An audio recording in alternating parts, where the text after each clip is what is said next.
അസ്സലാമു അലൈക്കും. വലൈക്കുമുസ്സലാം. പ്രവാചകന്റെ കഥകൾ കേൾക്കാൻ നീ തയ്യാറാണോ? അതെ, ഞാൻ എപ്പോഴേ റെഡിയാണ്. ശരി, സമയം കളയണ്ട. ഇൻഷാ അല്ലാ, ഇന്ന് ഞാൻ നിനക്ക് പ്രവാചകൻ യഹ്യ അലൈഹിസ്സലാമിന്റെ കഥയാണ് പറഞ്ഞു തരാൻ പോകുന്നത്. ബിസ്മില്ലാ.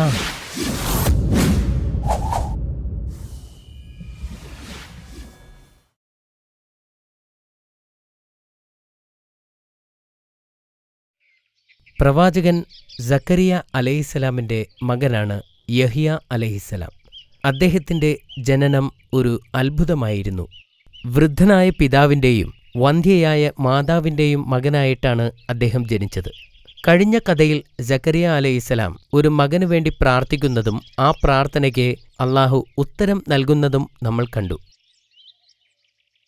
അള്ളാഹു ആ നല്ല വാർത്തയുമായി മലക്കുകളെ അദ്ദേഹത്തിന്റെ അടുത്തേക്ക് അയക്കുകയും അള്ളാഹു തന്നെ അദ്ദേഹത്തിന് യഹ്യ എന്ന് പേരിട്ടതായി മലക്കുകൾ അദ്ദേഹത്തെ അറിയിക്കുകയും ചെയ്തു. പ്രവാചകൻ ഒരു അടയാളം ആവശ്യപ്പെട്ടപ്പോൾ അടുത്ത 3 ദിവസത്തേക്ക് അദ്ദേഹത്തിന് സംസാരിക്കാൻ കഴിയുകയില്ല എന്ന് ദൂതന്മാർ പറഞ്ഞു. മലക്കുകൾ പറഞ്ഞതുപോലെ അടുത്ത 3 ദിവസത്തേക്ക് അദ്ദേഹത്തിന് സംസാരിക്കാൻ കഴിഞ്ഞില്ല. കുറച്ചു മാസങ്ങൾക്ക് ശേഷം നബിക്ക് ഒരു ആൺകുട്ടിയെ നൽകി അനുഗ്രഹിച്ചു. അവന് യഹ്യ എന്ന് പേര് നൽകി. കുട്ടിയായിരിക്കുമ്പോൾ മറ്റു കുട്ടികളിൽ നിന്നും വ്യത്യസ്തനായിരുന്നു യഹ്യ. എപ്പോഴും കുട്ടികൾ തമാശയുടെ ലോകത്തായിരിക്കും. എന്നാൽ യഹ്യ എപ്പോഴും ഗൗരവമുള്ള കാര്യങ്ങളായിരുന്നു ചെയ്തിരുന്നത്. മിക്ക കുട്ടികളും മൃഗങ്ങളെ ഉപദ്രവിക്കുന്നതിൽ സന്തോഷിച്ചിരുന്നു. പക്ഷേ പ്രവാചകൻ അവരോട് കരുണ കാട്ടുകയും തൻ്റെ ആഹാരത്തിൽ നിന്ന് അവർക്ക് ഭക്ഷണം നൽകുകയും അദ്ദേഹം പഴവർഗ്ഗങ്ങളോ ഇലകളോ മാത്രം കഴിക്കുകയും ചെയ്യുമായിരുന്നു. കുട്ടിക്കാലം മുതൽ യഹ്യ നബി പുസ്തകങ്ങൾ വായിക്കാൻ ഇഷ്ടപ്പെട്ടിരുന്നു. വളർന്നപ്പോൾ അള്ളാഹു അദ്ദേഹത്തെ ശ്രേഷ്ഠനായി ഉയർത്തുകയും ചെയ്തു. അള്ളാഹു പറഞ്ഞു, തോറ ഗ്രന്ഥത്തെ നീ മുറുകെ പിടിക്കുക. അള്ളാഹു കുട്ടിക്കാലത്തു തന്നെ അദ്ദേഹത്തിന് അറിവ് നൽകി അനുഗ്രഹിച്ചിരുന്നു. അദ്ദേഹം വളരെ പെട്ടെന്ന് തന്നെ ജ്ഞാനവും അറിവുള്ളവനുമായി തീർന്നു. ജനങ്ങളുടെ പ്രശ്നങ്ങളിലെ ന്യായവിധികൾ കൈകാര്യം ചെയ്യാനുള്ള കഴിവ് അദ്ദേഹത്തിന് നൽകി അള്ളാഹു അനുഗ്രഹിച്ചു. അദ്ദേഹം മതത്തിന്റെ രഹസ്യങ്ങളെ വ്യാഖ്യാനിക്കുകയും ജനങ്ങളെ നേരായ പാതയിലേക്ക് നയിക്കുകയും ദുഷ്ടശക്തികളിൽ നിന്ന് അവരെ താക്കീത് ചെയ്യുകയും ചെയ്തു. മുതിർന്നപ്പോൾ മനുഷ്യരോടും മൃഗങ്ങളോടുമുള്ള അദ്ദേഹത്തിന്റെ അനുകമ്പ കൂടുതൽ വർദ്ധിച്ചു. പാപങ്ങളിൽ പശ്ചാത്തപിക്കാൻ അദ്ദേഹം ജനങ്ങളോട് പറഞ്ഞു. കുറച്ച് ദിവസമായി കാണാതായ തങ്ങളുടെ മകനെ അന്വേഷിച്ചുകൊണ്ടിരിക്കുകയായിരുന്നു സക്കരിയ നബി അലൈഹിസ്സലാമും അദ്ദേഹത്തിന്റെ ഭാര്യയും. അവർ പലയിടത്തും അന്വേഷിച്ചുകൊണ്ടിരുന്നു. ഒടുവിൽ ജോർദാൻ നദിയുടെ തീരത്ത് വച്ച് പ്രവാചകനെ കണ്ടെത്തുകയുണ്ടായി. അവർ അദ്ദേഹത്തെ കണ്ടെത്തിയപ്പോൾ പ്രവാചകന് അള്ളാഹുവിനോടുള്ള ഭക്തി കണ്ട് അവർ അമ്പരന്നു.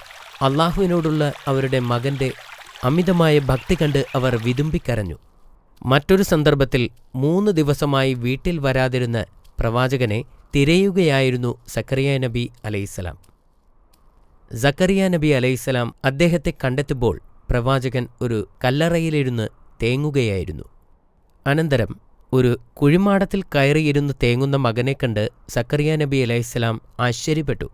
എൻ്റെ മകനെ, പ്രവാചകൻ ചോദിച്ചു, ഞാൻ എല്ലായിടത്തും നിന്നെ അന്വേഷിച്ചു.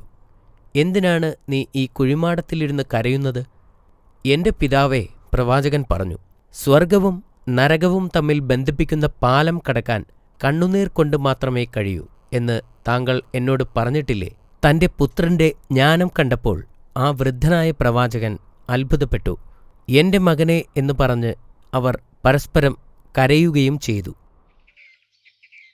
യഹ്യ അലൈഹിസ്സലാം കൂടുതൽ സമയം കരയുന്നതുകൊണ്ട് അദ്ദേഹത്തിന്റെ കവിളിൽ കണ്ണുനീരിന്റെ അടയാളമുണ്ടായിരുന്നു. യഹ്യ അലൈഹിസ്സലാമിന് കൂടുതൽ അനുയോജ്യമായിരുന്നത് തുറസായ സ്ഥലങ്ങളായിരുന്നു. ഭക്ഷണത്തെക്കുറിച്ച് അദ്ദേഹം ചിന്തിക്കാറില്ല. വിശക്കുമ്പോൾ പുല്ലും ഇലകളും ഭക്ഷിക്കും. അദ്ദേഹത്തിന് ഉറക്കം വന്നാൽ മലമുകളിലോ മാളങ്ങളിലോ എവിടെ വേണമെങ്കിലും ഉറങ്ങും.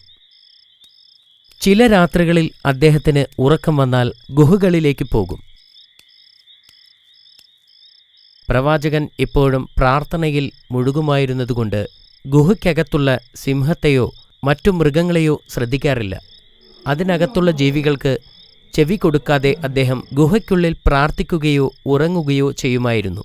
എന്നാൽ മൃഗങ്ങൾ അദ്ദേഹത്തെ പെട്ടെന്ന് തിരിച്ചറിയുകയും അവർ ഗുഹയ്ക്കുള്ളിൽ നിന്ന് ഇറങ്ങിപ്പോവുകയും ചെയ്യും. ചിലപ്പോൾ പ്രവാചകൻ തൻ്റെ സ്വന്തം ആഹാരമെടുത്ത് ഈ മൃഗങ്ങളെ തീറ്റുമായിരുന്നു. അതിൽ അദ്ദേഹം തൻ്റെ ആത്മാവിനു വേണ്ടിയുള്ള പ്രാർത്ഥനയോടെ തന്നെ സംതൃപ്തിയുണ്ടായിരുന്നു. പിന്നീട് അദ്ദേഹം രാത്രിയുടെ ബാക്കി ഭാഗം കരഞ്ഞുകൊണ്ട് അള്ളാഹുവിനെ സ്തുതിക്കാൻ വിനിയോഗിച്ചു.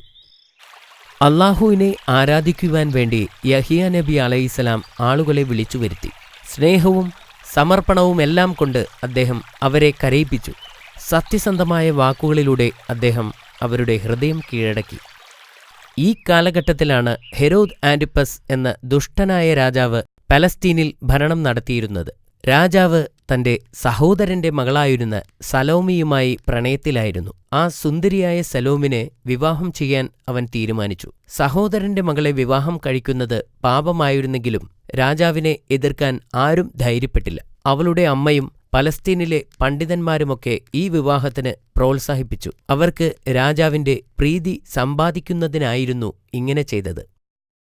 എന്നാൽ രാജാവിന്റെ പദ്ധതികളെക്കുറിച്ച് കേട്ടപ്പോൾ പ്രവാചകൻ രോഷാകുലനായി. അത്തരമൊരു വിവാഹം പാപകരമാണെന്ന് അദ്ദേഹം പരസ്യമായി പ്രഖ്യാപിച്ചു. പ്രവാചകൻ എല്ലാവരെയും വിളിച്ചു ചേർത്തു. എന്നിട്ട് പറഞ്ഞു, ഒരിക്കലും ഈ വിവാഹം അംഗീകരിക്കില്ലെന്നും ഇത് തൗറാത്തിന്റെ നിയമത്തിന് എതിരാണെന്നും അദ്ദേഹം പറഞ്ഞു. പ്രവാചകന്റെ പ്രഖ്യാപനം കാട്ടുതീ പോലെ പടർന്നു. സലോമി ഇത് കേട്ടപ്പോൾ വളരെ രോഷാകുലയായി. ആ രാത്രിയിൽ പ്രവാചകനെ കൊല്ലാൻ സലോമി ഗൂഢാലോചന നടത്തി.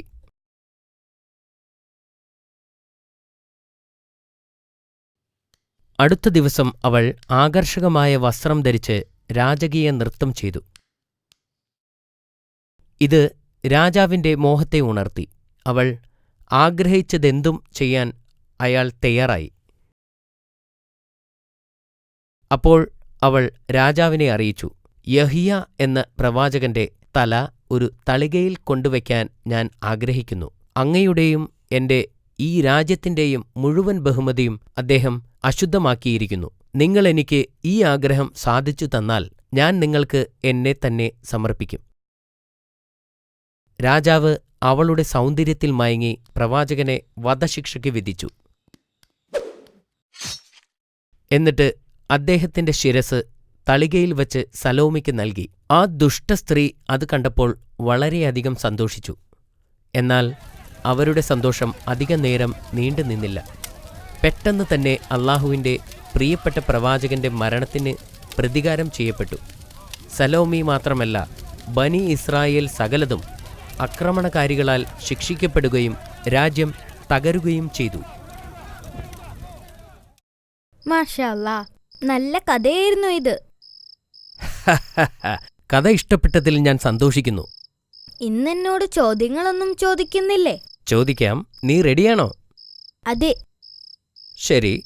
പ്രവാചകൻ യഹിയ അലൈഹിസ്സലാമിന്റെ പിതാവ് ആരാണെന്ന് പറയൂ.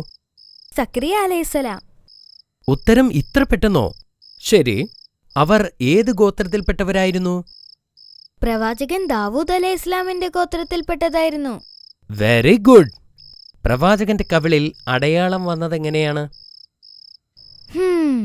എപ്പോഴും കരഞ്ഞ് പ്രാർത്ഥിക്കുന്നത് കൊണ്ടാണ് അദ്ദേഹത്തിന്റെ കവിളിൽ അടയാളം വന്നത്. ഗുഡ്. എങ്കിൽ പറയൂ, ഹെരോദും സലോമിയുമായുള്ള വിവാഹത്തെ പ്രവാചകൻ എതിർക്കുന്നത് എന്തുകൊണ്ട്? സലോം രാജാവിന്റെ സഹോദരന്റെ മകളാണ്. അതുകൊണ്ടാണ് പ്രവാചകൻ ആ വിവാഹം എതിർത്തിരുന്നത്.